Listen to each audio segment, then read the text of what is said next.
C'est un artiste martial, mais également un philosophe, un réalisateur, un acteur, un producteur et un scénariste sino-américain. Dans cette vidéo, j'ai le plaisir de vous faire redécouvrir un des artistes martiaux les plus influents de tous les temps. Admiré pour ses talents d'acteur, Lee Jun-Fu, plus connu sous le nom de Bruce Lee, a inspiré des millions de personnes dans le monde entier grâce à ses talents de combattant, mais surtout sa philosophie de vie. Bruce Lee a également aidé à changer la façon dont les Asiatiques sont présentés dans les films américains. Et maintenant, on découvre ensemble les 10 conseils pour réussir de Bruce Lee.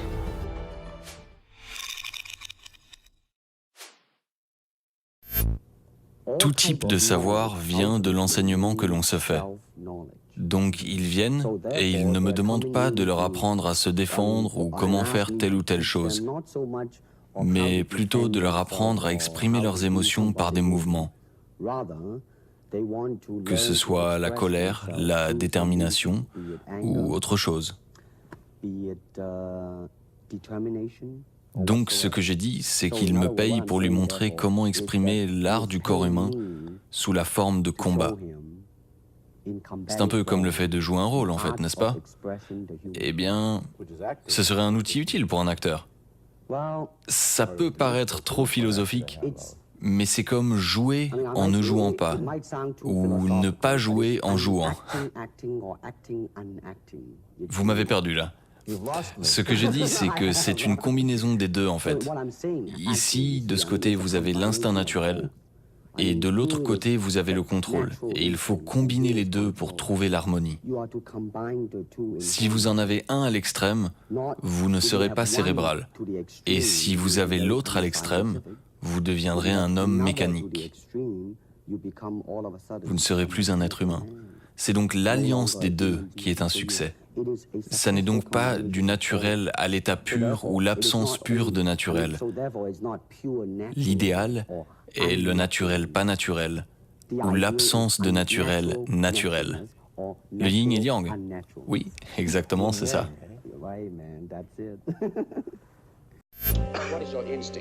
Quel est votre instinct? De prier. Dans cette position, vos bras sont inutiles. Oui. Vous pouvez me pousser ou me mettre des coups de pied? Non. Donc, si vous voulez survivre, que faut-il faire? Je ne sais pas. Mordez. Mordez? Ne sommes-nous pas des animaux? Ça va? Je peux pas vraiment dire que oui là-dessus. Le fait de mordre est efficace au corps à corps. Je ne prévois pas de mordre. C'est comme ça qu'on perd les dents. Il faut se souvenir de tant de choses. Si tu essayes de te souvenir, tu vas perdre. Vide ton esprit. N'aie pas de forme, comme l'eau. Maintenant, mets de l'eau dans une tasse. Elle devient la tasse. Mets-la dans une théière. Elle devient la théière. L'eau peut couler, peut se faufiler ou s'égoutter, ou même percuter. Sois comme l'eau, mon ami. Tu n'es pas prêt. Je sais.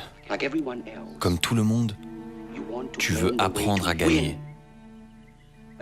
Mais pas comment accepter le fait de perdre. D'accepter la défaite. Apprendre à mourir, c'est apprendre à se libérer. Donc demain, il faudra que tu libères ton esprit ambitieux et que tu apprennes l'art de mourir. Bon courage, Mike. Fatalement, les arts martiaux peuvent se traduire par une chose. S'exprimer. C'est une chose très difficile à faire. C'est facile pour moi de faire un spectacle et d'être insolent et de me sentir envahi par une sensation prétentieuse et de me sentir cool. Je peux faire des choses fausses ou artificielles qui sont jolies. Mais de vraiment s'exprimer de manière honnête, d'être vrai, de s'exprimer de manière sincère, ça, mon ami, c'est une chose très difficile à faire. Et il faut s'entraîner. Il faut garder ses réflexes pour y avoir accès quand on veut. Quand tu veux bouger, tu bouges. Et quand tu bouges, c'est parce que tu es déterminé à bouger. Si je veux mettre un coup de poing, je le ferai de manière intentionnelle. Et c'est pour ça qu'il faut s'entraîner. Pour que le coup de poing et moi ne faisons plus qu'un. Ne pas être hésitant et avoir peur de me pencher un petit peu et bloquer l'angle de caméra. Il faut mettre ses hanches dedans et lâcher, canaliser toute son énergie là-dedans et transformer son poing en une arme. Je vois que tes talents ont outrepassé le niveau physique. Tes aptitudes sont maintenant à un niveau spirituel. J'ai plusieurs questions. Quelle est la technique la plus élaborée que tu espères atteindre? Ne pas avoir de technique. Quelles sont vos pensées quand vous faites face à un adversaire? Il n'y a pas d'adversaire. Et pourquoi donc? Parce que le mot « moi » n'existe pas. Alors, continue. Un bon combat devrait être comme une petite pièce de théâtre, mais jouée de manière sérieuse. Un bon artiste martial ne se crispe pas. Il se prépare. Il ne pense pas, mais ne rêve pas. Il est prêt à toute éventualité. Quand l'adversaire se dresse, je me contracte. Et quand il se contracte, je me dresse. Et quand il y a une possibilité, je ne le frappe pas. Il se frappe tout seul. Excusez-moi, je sais que je vous coupe en plein milieu de votre vidéo, mais si vous appréciez cette vidéo justement, n'oubliez pas de cliquer sur le pouce en l'air en bas à droite et de vous abonner à notre chaîne YouTube pour plus de vidéos comme celle-ci.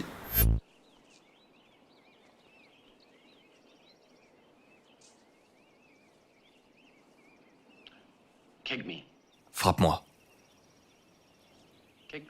Frappe-moi.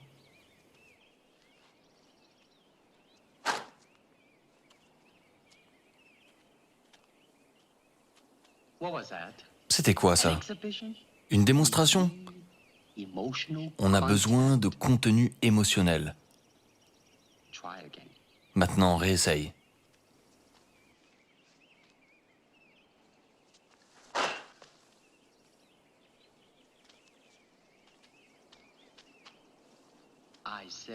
J'ai dit du contenu émotionnel, pas de la colère.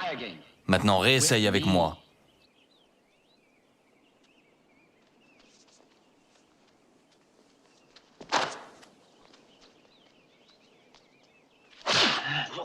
Voilà. C'était comment ça? Laisse-moi réfléchir. Ne réfléchis pas. Ressens. C'est comme un doigt qui pointe vers la lune. Ne te concentre pas sur le doigt, ou tu rateras toute la gloire du paradis là-haut. Tu comprends? Les gens me disent toujours, Bruce, est-ce que tu es vraiment aussi bon que ça? Eh bien, si je vous dis que je suis bon, vous allez penser que je suis prétentieux. Et si vous dites que je ne suis pas bon, vous savez que je mens. Mais je serai honnête avec vous. Disons que je n'ai pas de crainte du fait de me retrouver face à un adversaire. Je suis tellement autosuffisant qu'il ne me dérange pas. Si je fais quelque chose, si je dois me battre, j'ai pris ma décision et c'est bon bébé. Tu aurais mieux fait de me tuer avant. Quand je regarde autour de moi, j'apprends toujours quelque chose. Et cette chose, c'est d'être soi-même, de s'exprimer et d'avoir foi en soi-même. N'allez pas chercher quelqu'un qui a du succès pour le dupliquer et l'imiter. Et pour moi, c'est ce qui se passe à Hong Kong en ce moment. Il copie toujours les manières, mais il ne commence jamais par la partie centrale, par les fondations, qui est celle-ci. Comment être moi-même?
Bruce Lee a étudié la philosophie et la psychologie ainsi que de nombreux autres sujets à l'université de Washington à partir de 1961. La philosophie n'était pas un intérêt éphémère, mais une véritable passion qui lui était aussi importante que ses arts martiaux. C'est intéressant de mettre la philosophie de Bruce Lee en contexte en considérant ses influences. Bruce Lee était chinois et vivait aux États-Unis, ce qui lui a instantanément donné une dualité intéressante. Comme nous allons voir, beaucoup de ses idées viennent de l'étude des arts martiaux et en particulier le Wing Chun. N'oublions pas également que Bruce Lee était en vie dans les années 60, période pendant laquelle la philosophie de l'Est était en vogue. Il n'est donc pas surprenant que Bruce Lee avait beaucoup d'idées et de notes sur des sujets très éclectiques. Comme tout bon esprit universel, Bruce Lee avait une grosse quantité de notes et faisait état de son régime, de ses entraînements et de ses idées philosophiques. Il se baladait toujours avec un carnet pour prendre des notes. Sa prédilection à prendre des notes est sûrement la première chose que nous pouvons apprendre de lui. C'est de ses ouvrages et de ses carnets que l'on connaît la majorité de ses idées qui couvraient à peu près tous les sujets que l'on peut trouver. Petit récapitulatif maintenant si vous le voulez bien. Le point 1, trouver l'équilibre. 2, vider son esprit.